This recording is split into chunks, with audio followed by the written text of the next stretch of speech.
one's karma have consequences for good or for ill. If you do good things, then you get merit and, I suppose, hurtle towards your own enlightenment. But more to the point, do good things and the world benefits. You put positive energy out into the world.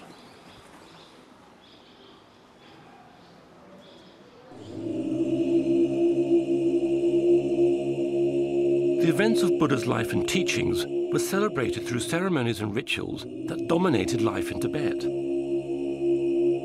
The Malam Chenmo, or Great Prayer Festival, is a series of events which commemorates the day when Buddha preached the Dharma, or sacred text, for the first time. The festival starts when the monks take over the running of Lhasa from the government. The proctors of the Drepan monastery arrive carrying heavy silver maces to demand that power is handed over to them by the Kashag, or parliament. Their attendants ceremonially throw down the whips of the city magistrates and bow to the proctors to formalise the handover. The proctors are accompanied by the Dobdobs, or monastic police, huge monks who carry long sticks and whips.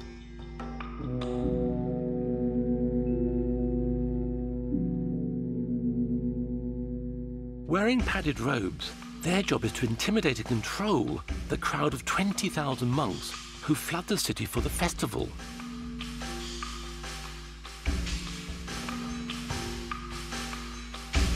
For the next month, the proctors are able to impose fines on the general public for having a dirty house, for using bells on a horse or mule, for women not wearing a headdress, for the wearing of foreign shoes, or any other disorderly behaviour. Gifts of money and food were handed out. While the event was mostly funded by the government, there were contributions from the British and Chinese trade missions based in Lhasa. At this time, the Chinese were happy to support religious events. The Tibetan government was dominated by a group of aristocratic families. There were about 200 families who made up the civil service, and each of them had to provide a son to serve as an official. Within the aristocracy, there were 30 higher status families who had the most senior positions. Namgyal is from one of these families, the Sarongs. Oh, that's our house, the house I was born in, the Sarong house. And that's my aunt, Kukula, and that's my mother. They're really modeling away.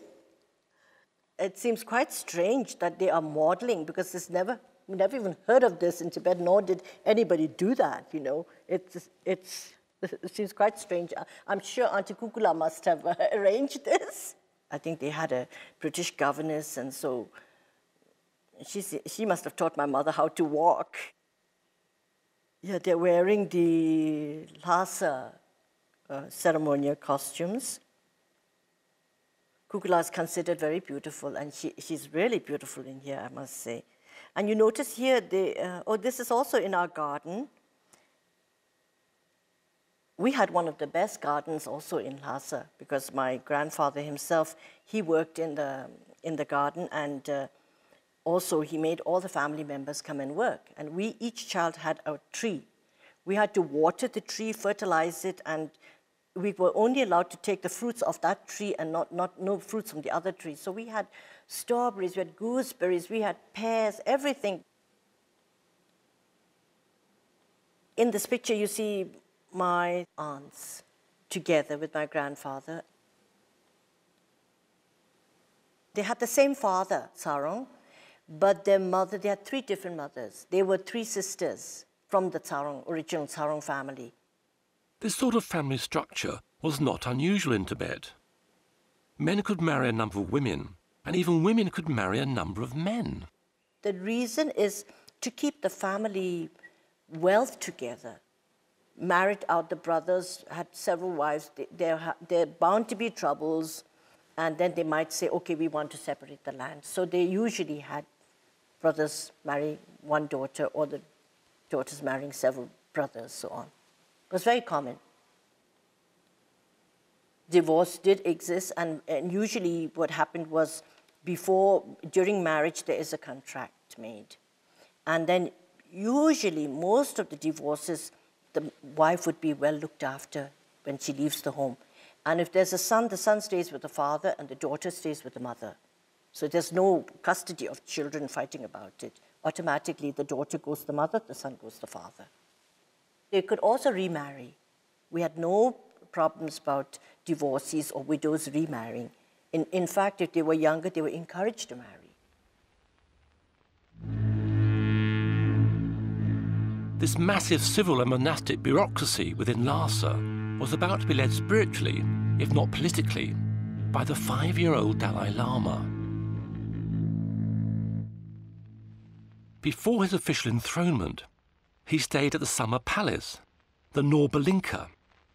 At first, his family were also allowed to stay there too, before he began his new life. Of course, at that time, my mother and father and my other brother remain or stay with me. Then mother and father, I think every day used to come to see me. And also I also used to visit to their home. I enjoy my native village's food. While pilgrims came from all over Tibet, foreign dignitaries also paid homage to the God King. The British political officer in nearby Sikkim brought a movie camera with him and managed to get this first ever moving picture of the Dalai Lama. Sir Basil Gould, seen here with a white prayer scarf around his neck, also brought an expensive foreign toy car for the little boy. But already his status set him apart from other children, and only his older brother, Lobsang, was allowed to test drive it. Oh, this is my brother, elder brother. So the people felt if I handle maybe too risk, so my elder brother, let him, you see, play. Sometimes I feel a little jealousy.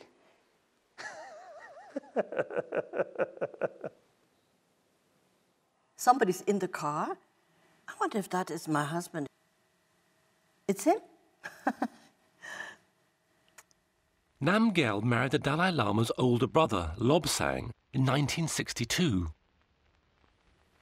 There's Lobsang on the horse now. I see him. Lobsang's so serious. I can't believe it. He looks so serious in there. He's not a serious person, but in there he looks so serious.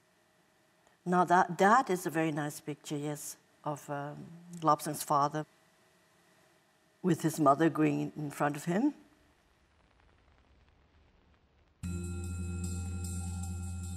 The date for the 14th Dalai Lama's enthronement ceremony at the Potala Palace was reached according to complex astrological calculations. The distance between the Norbalinka Palace and the Potala is only a few miles. The Dalai Lama will be accompanied on this short journey by the whole of his monastic and civil retinue. The 13-story Potala was originally built in the 7th century. It's a quarter of a mile long with over 1,000 rooms. It was the winter residence of the Dalai Lama, a centre for religious worship and training, as well as housing Tibet's government and huge civil service. Tenzin Gyatso was enthroned as the 14th Dalai Lama on the 22nd of February, 1940. A life of austerity and strict scholarly pursuit began for the 5-year-old and his brother Lobsang. Well, I think for him, being a normal child and then suddenly becoming a monk and then coming up to Lhasa with His Holiness and leaving the parents and then suddenly going into this huge Potala palace and living there amidst the older monks who can be quite strict. And he used to often tell me it wasn't that pleasant there. The elder brother stay with me. We always play. And sometimes I bully on him, although he's older than me. He used to talk about His Holiness being quite naughty and mischievous. And then when he was naughty, his tutors used to frighten Lobsang.